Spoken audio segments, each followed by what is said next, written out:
কচু শাক খেতে খেতে কোন দিন না পেট থেকে কচু গাছ বের হয়ে যায়। আর ভালো লাগে না এই শাক পাতা খেয়ে থাকতে। বিধাতা যে কবে মুখ তুলে চাইবেন একটু।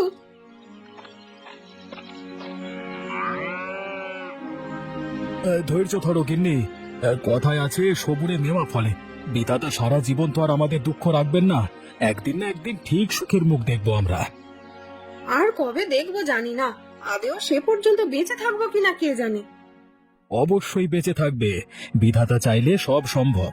আমাদের দুঃখ কি আর আজীবন থাকবে নাকি? কথায় আছে দুঃখের পরেই নাকি সুখের মুখ দেখা যায়। জীবনে যদি দুঃখ না থাকে তবে সুখের মূল্য মানুষ বুঝবে কি করে বলো তো? তাই বলে এত দুঃখ? আমি যে আর পারছি না গো। এদিকে মেয়েটা বড় হচ্ছে, সামনে বর্ষার মৌসুমে গায়ে উৎসব লাগছে। যারা দুবেলা ঠিক মতো খেতে পারে না তাদের জন্য নতুন শাড়ি পরা তো বিলাসিতা মাত্র। তার উপর বর্ষার মৌসুম চলে এসেছে। এখন তো আর এই গরুর গাড়ি নিয়ে গায়ের রাস্তায় চলা যাবে না। খরার মৌসুমে যাও টুকিটাকি ভাড়ায় যেত, কিন্তু এই বর্ষার মৌসুমে যাবে কি করে?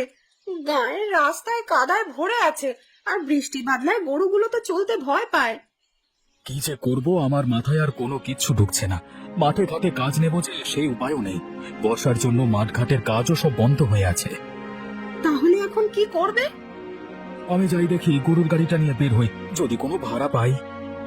দুটো কিছু মুখে দিয়ে যাও, এভাবে খালি পেটে বের হইও না। আকাশ মেঘলা হয়ে আছে, কখন বলতে কখন বৃষ্টি নামে বলা যায়। হাটে গিয়ে চা বিস্কুট খেয়ে নেবক্ষণ।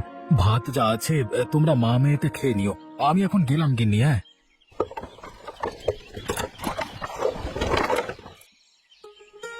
কই গো, তোমার হলো? সেই কখন থেকে স্নান সেরে ঘরে বসে আছো, এতক্ষণ লাগে বুঝি তৈরি হতে? সারা শরীরে তেল দিয়ে গুছিয়ে তারপর না হয় বের হবো আমি। আর এর মধ্যে তুমি এত ডাকাডাকি শুরু করে দিয়েছো কেন বলো তো? না দেখে কি করবো শুনি? বেটা ছেলের গোছাতে আবার এত সময় লাগে নাকি? আমি তো আর মাঠে কাজ করতে যাচ্ছি না, আমি যাচ্ছি আড়তে বসতে। নোংরা দেখলে মহাজন কাল থেকে আর কাজ দেবেন না। হ্যাঁ, নোংরা তো কেবল তোমার দাদার বৌদি। না আছে ভালো খাবার, না আছে ভালো ঘরদর, আর না আছে জামা কাপড়ের বাহার। ওদের জ্বালায় সমাজে মুখ দেখানোর উপায় নেই। কে বলেছে তোমাকে ওদের পরিচয় দিতে? আমি তো কোথাও ওদের পরিচয় দিই নাই জন্য। তা আমার অপু বাবা কোথায়? ওকে তো দেখছি না সকাল থেকে। তা দেখতে কি করে? হতচ্ছাড়া ননিটার সাথে বোধহয় খেলতে বেরিয়েছে।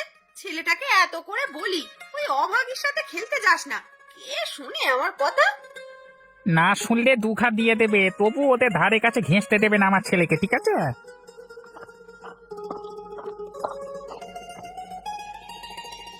ও মা, কাকিমা, আজ দেখছি অনেক পদের রান্না করেছো। আজকে তোমাদের বাড়িতে কেউ আসবে নাকি গো? না না ননি দিদি, মা তো সব সময় আমাদের জন্য হরেক পদের খাবার বানায়। এই অপু, তোকে না কতবার বলেছি ননির সাথে খেলতে না যেতে? এত মানা করা সত্ত্বেও কেন গেছিস তুই ওর সাথে খেলতে? কেন মা, ননি দিদির সাথে খেলা করলে কি হবে? বড্ড বড় হয়ে গেছিস তাই না? আবার মুখে মুখে কথা বলছিস। একবার যেটা বলবো সেটাই করবি মুখ বুঝে। এখন খেতে বসায়। মা, ওমা, ননি দিদি আমাদের সাথে খেতে বসুক না। একদম না। এমন খাবার বাপের জন্য তো চোখেও দেখেনি ওরা। সকাল থেকে তো ওই পান্তা খেয়ে কাটে। একদম ওই হতচ্ছাড়ির নাম নেবি না। আর তুই এখনো এখানে হাবাদের মতন দাঁড়িয়ে আছিস কেন শুনি? ঠিক আছে কাকিমা, আমি চলে যাচ্ছি। যাই রে অপু। হ্যাঁ, যা ভাগ এখান থেকে, ভাগ। এখানে থাকলে আমাদের পেটে ব্যায়াম হবে, তোর নজর লেগে। ধ্যাৎ।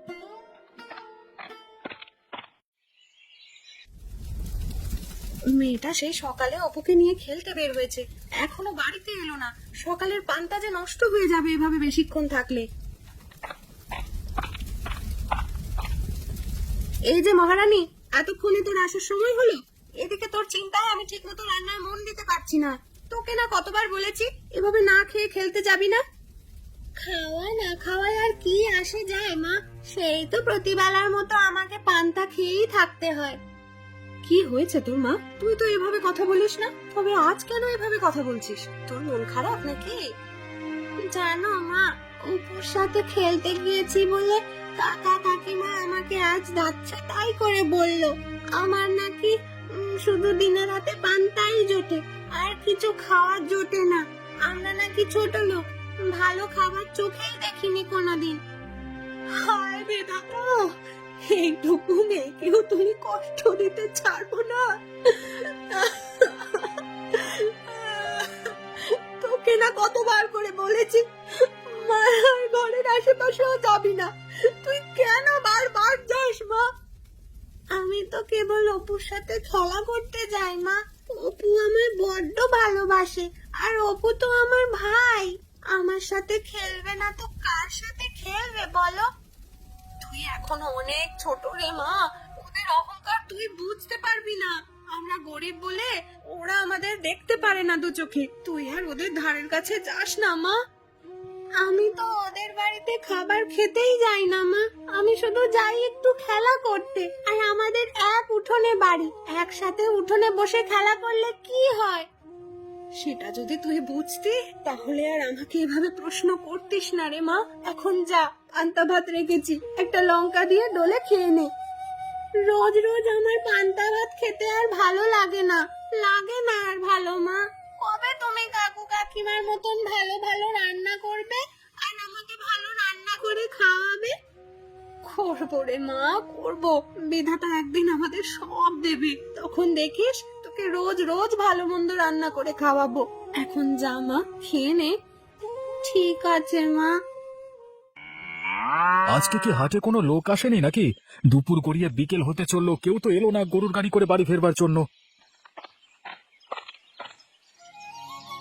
কি হে গোপাল, গাড়ির দিকে যাবি নাকি? আগে আপনি আমার উপর সদয় হলে অবশ্যই যাব। আজকে তো হাটে তেমন লোক দেখছি না। আকাশের ভাব ভালো না বলে লোকজন তেমন হাটে আসেনি বোধহয়। লোকজন হাটে এলেও তোর এই ভাঙাচোরা গরুর গাড়িতে উঠতে চায় না কেউ। সারা রাস্তা গাড়ির ঝাঁকুনিতে কোমরের হাড়গড় সব ভাঙবে। কি যে বলেন না বাবু, আজকে কত বছর হয়ে গেল এই গরুর গাড়ি দিয়েই তো গায়ের লোকজনকে হাটে নিয়ে আসা যাওয়া করছি। তোদের মতো ছোট লোক আর করবেই বা কি শুনি? তোর ছোট ভাইটাকে দেখ, কিছু শেখা উচিত তোর। ছেলেটা অল্প দিনে চৌধুরী বাবুর আড়তে লেখালেখির কাজ করে ভালো কামাচ্ছে, আর তুই কিনা এখন এই গরুর গাড়ি ঠেলছিস। কি করব বাবু বলুন তো, আসলে আমি কাজ করি আমাদের সংসারটা চালিয়েছি, সেই সাথে ছোট ভাইটাকে দু কলম লেখাপড়া শিখিয়েছি। এখন বড় হয়ে যে সব এভাবে ভুলে যাবে তা কে জানতো। তোদের এই ভিকিরি জাতটাই এমন, উপকার করলে কখনো উপকার মনে রাখতে চায় না, এই জন্য কেউ তোদের দেখতে পারে না। আকাশের অবস্থা বেশি ভালো ঠেকছে না বাবু, মনে হচ্ছে খুব জোর বৃষ্টি নামবে। আপনি বাড়ি যাবেন বাবু? হ্যাঁ রে, আমি বাড়ি যাব। এখন আমার বাড়ির সামনে গাড়ি নিয়ে চল দেখি। আর কয়েকটা মিনিট দাঁড়িয়ে দেখি আরো দু একজন পাই কিনা। আপনাকে একা নিয়ে গেলে যে আমার পর্তা পড়বে না। দেখেছিস, তোদের এই ছোট লোকদের নিয়ে হলো এক জ্বালা। তোদেরকে খেতে দিলে তোরা শুতে চাস। মোটে লোক হচ্ছিল না, আর যেই আমি গাড়ি চেপে বসলাম অমনি তুই আরো লোক ওঠানোর কথা ভাবছিস। কিন্তু বাবু, আপনাকে একা নিয়ে গেলে যে আমার ভাড়া পোষাবে না বাবু। তোর ভাড়া নিকুচি করেছে। তাড়াতাড়ি বৃষ্টি আসবার আগে আমাকে বাড়িতে নামিয়ে দিয়ে আই দেখি, নইলে বৃষ্টি এলে কিন্তু কাদা জলের মধ্য দিয়ে ঘাড় ধরে নিয়ে যাব, আর 1 টাকা ভাড়া দেবো না, ঠিক আছে? ঠিক আছে, ঠিক আছে বাবু, চলুন তবে নিয়ে যাই।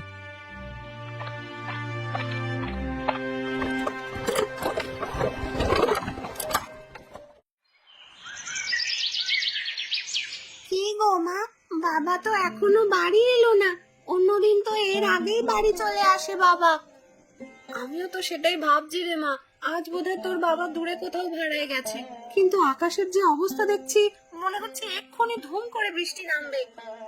আকাশ তো সেই বিকেল থেকেই থম মেরে আছে, মনে হচ্ছে এই বুঝি বৃষ্টি নামলো, কিন্তু বৃষ্টি তো আর হলো না। রাত তো অনেক হয়ে গেল রে মা, তুই বরং খেয়ে ঘরে গিয়ে শুয়ে পড়। তোর বাবা এলে আমি আর তোর বাবা খেয়ে নেব। তোমাদের রেখে আমি খেয়ে নেব?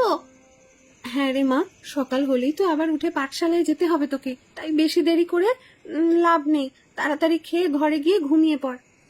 ঠিক আছে মা।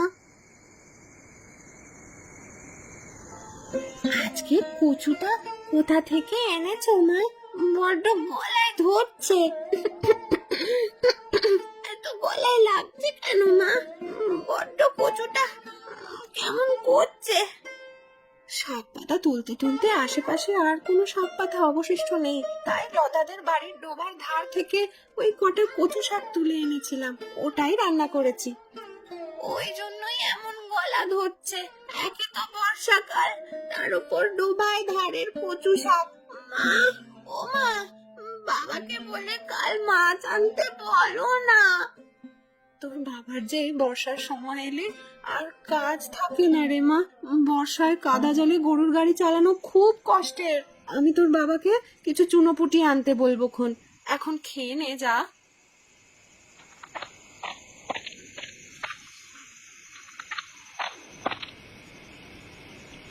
আরে ও গিন্নি, গরুর ঘরে কটা ঘাস কেটে দিয়ে এসেছিলে কি? আমি তো অন্ধকারই গরু বেঁধে রেখে এসেছি। সে তোমায় বলতে হবে না, আমি ঘাস রেখে এসেছি। এখন ঘাস আনতে গেলেও মানুষের কথা শুনতে হয়। কেন, কে আবার কথা শোনালো তোমাকে? কে আবার? বিমলা পিসির মুখের জ্বালায় কোথাও যাবার উপায় আছে নাকি? যেখানেই যাই ডাক দেয়। এখন তাড়াতাড়ি এসো, খেয়ে নাও দুটো। সারাদিন পেটে কিছু পড়েনি। ননিবালা কি ঘুমিয়ে পড়েছে? হ্যাঁ গো, মেয়েটা আমার মাছের বায়না করতে করতে ঘুমিয়ে পড়েছে। তুমি কাল কটা চুনোপুটি এনে নিয়ে এসো না গো। সকালে মারা ওকে যাচ্ছে তাই করে ঘরের সামনে বিদায় করে দিয়েছে। আমরা গরিব হয়েছি বলে কি আমাদের এতই চক্ষুসুর লাগে মানুষের কাছে? আমার ওইটুকু মেয়ে কি এসবের কিছু বোঝে? কবে যে বিধাতা মুখ তুলে চাইবেন আমাদের দিকে? সারাদিন অনেক ধকল গেছে, আগে দুটো খেয়ে নাও, তারপর না হয় বসে দুটো কথা বলবে এখন। হ্যাঁ, আমারও বড্ড খিদে পেয়েছে। গিন্নি, আরে ও গিন্নি, এই বাড়ি ফিরে তোমাকে যে পোটলাটা দিয়েছিলাম সেটা এখানে আনো দেখি। ওতে আমার দরকারি কিছু জিনিস আছে।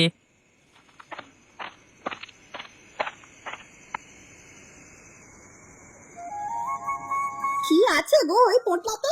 দেখে তো মনে হচ্ছে মূল্যবান কিছুই আছে। হ্যাঁ গো গিন্নি, এর মধ্যে আছে আমাদের সুখের মূল মন্ত্র। এর মধ্যে যা আছে তাতে আমাদের এই বর্ষা ভালোভাবে কেটে যাবে। কি আছে সেটা তো দেখাবে আমায়। অপু কি ঘুমিয়েছে? ও জেগে থাকলে এসব কথা বলা যাবে না। বাপের কুকর্ম শুনে ওর মন খারাপ করতে পারি। হ্যাঁ, অপুকে আমি পাশের ঘরে ঘুম পাড়িয়ে শুইয়ে এসেছি। এখন বলো দেখি ওই পোটলাতে কি রেখেছো? ওমা, এই টাকা তুমি কোথায় পেলে? তোমার বেতন তো মাত্র 20 টাকা, কিন্তু দেখে তো মনে হচ্ছে এখানে 80 টাকার বেশি আছে। হ্যাঁ গো গিন্নি, তুমি একদমই ঠিক ধরেছো। এখানে গুনে গুনে পুরো 90 টাকা আছে। এই টাকা দিয়ে এবারে বর্ষায় উৎসবের দিন না শুধু, হ্যাঁ, পুরো বর্ষা জুড়েই ইলিশ খাবো আমরা। কিন্তু এত টাকা তুমি পেলে কোথায় শুনি? কেউ জানতে পারলে আবার কোনো বিপদ হবে না তো? আরে না গিন্নি, আরতের সব টুকিটাকি হিসেব তো আমি করি। সেই সুবাদে আজকে কদিন একটু একটু করে মানে সরিয়ে আজকে বাড়ি নিয়ে এসেছি। কিন্তু মহাজন যদি জানতে বা বুঝতে পারে, তাহলে তো পঞ্চায়েত মোড়লের কাছে বিচার দেবে আমাদের নামে। সে এত কিছুর হিসেব রাখে না, আর যদিও কখনো জিজ্ঞেস করে তবে ভুলভাল কিছু একটা বুঝিয়ে দিলেই চলবে। সামনে উৎসবের দিন, টাকাগুলো এনে তুমি ভালোই করেছো। এবারে বড় বড় ইলিশ মাছ খাবো আমরা। সে খেয়েও এখনই পোটলাটা ভালো মতো কোথাও লুকিয়ে রাখো। কেউ কখনো যেন টের না পায়। হ্যাঁ ঠিক আছে, এই দাও দাও, আমায় দাও দাও। রাত তো অনেক হলো, এখন চলো ঘুমোতে যাই। সকালে উঠি তো আবার আরতে যেতে হবে।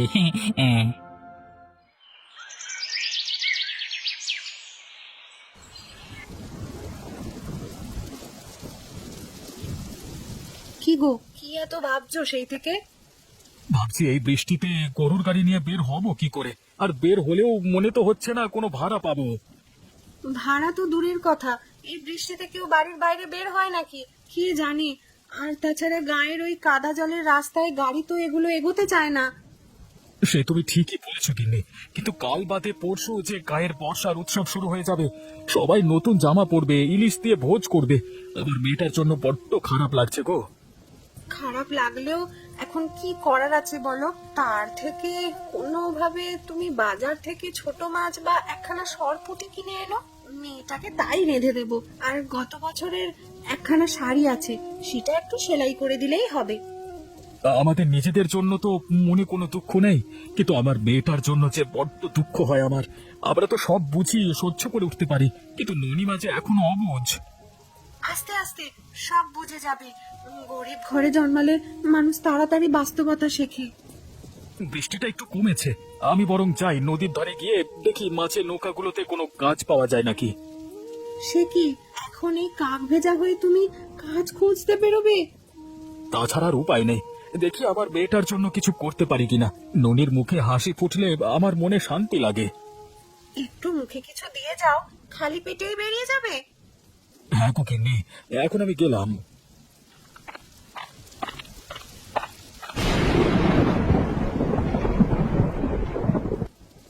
আজ বাদে কাল গ্রামের সবার ঘরে ঘরে উৎসব শুরু হবে, কিন্তু তার আগে কি বর্ষা শুরু হলো।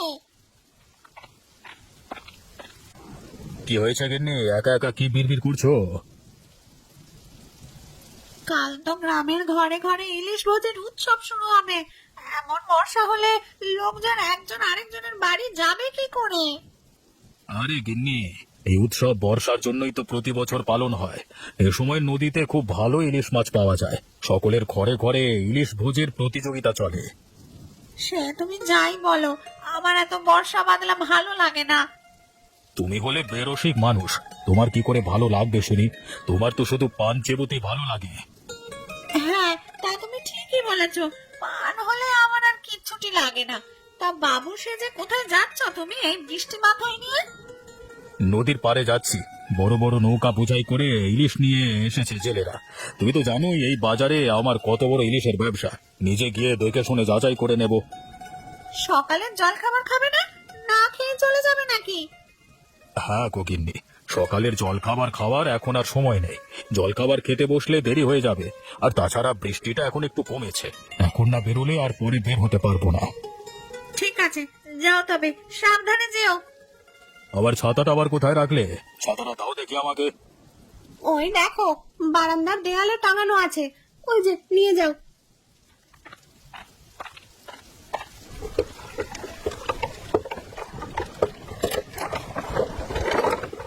অনেক কষ্টে একটা ঠেলা গাড়ি জোগাড় করেছি। এই বর্ষার সময় এলে আমার কিচ্ছুটি পাওয়া যায় না। ধর, ওই যে কাদা হয়েছে, আমি এই রাস্তায় উঠবো কি করে? একটু পা পিছলে গেলি তো সোজা নদীতে। আমি যে সাঁতারও জানি না। না না, দাঁড়িয়ে না থেকে যাই, উঠবার চেষ্টা করি একটু আস্তে আস্তে। পড়ে গেলেও ওই বড় ইলিশ মাছ ছাড়ছি না ভাই। বাঁচাও, কে কোথায় আছো? বাঁচাও।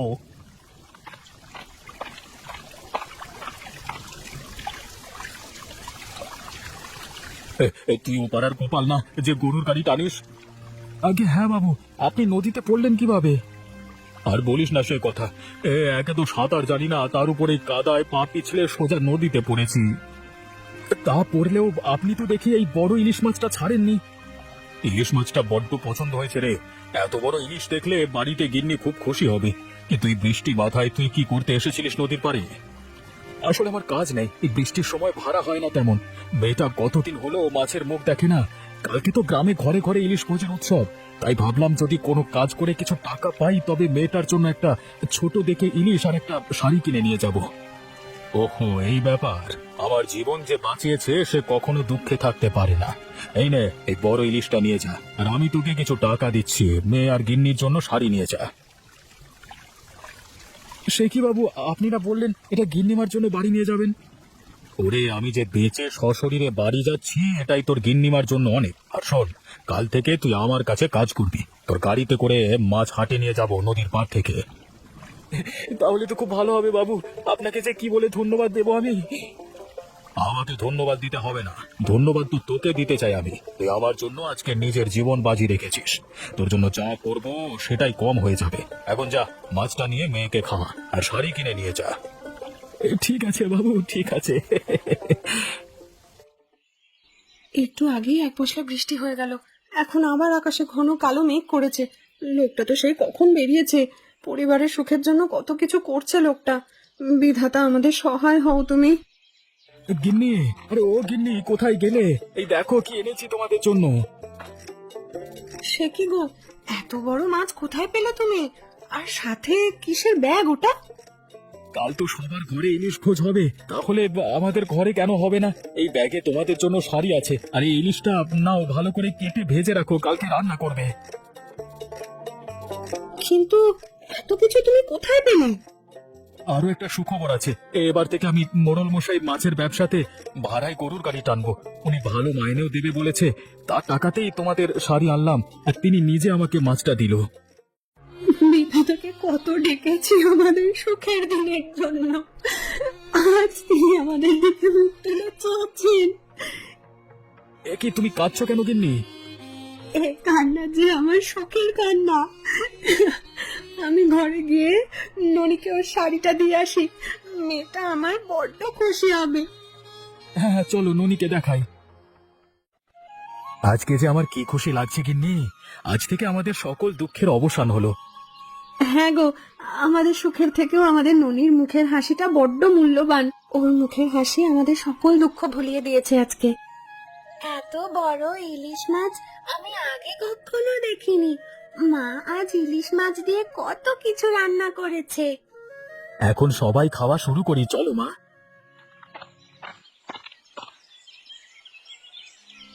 আমাদের সাহায্য করো দাদা, আমাদের যে সব শেষ হয়ে গেল। সে কি রে, কি হয়েছে তোদের ভাই? হ্যাঁ, আপনার ভাই বেশি লোভ করতে গিয়ে আরেকটাকে টাকা চুরি করেছিল, সেই জন্য জরিমানা তো দিতে হয়েছে, সেই সাথে চাকরিটাও গেছে। এখন আমরা আজকে ইলিশ ভোজ করতে পারবো না কাকা বাবু। কে বলেছে তোরা ইলিশ দিয়ে ভোজ করতে পারবি না? আজ এই গরিবের বাড়িতেই সকলে একসাথে বসে বড় ইলিশ দিয়ে ভোজ করব আমরা। হ্যাঁ, আমাদের তোমরা ক্ষমা করে দাও। আজকে বুঝেছি কখনো কাউকে অবহেলা করতে নেই, বিপদের দিনে যে কেউ কাজে লাগতে পারে। আর বাইরে দাঁড়িয়ে ভিজিস না, ঘরে আয় সকলে। এই বৃষ্টির দিনে এই গরিবের বড় ইলিশ দিয়ে ভোজ করি।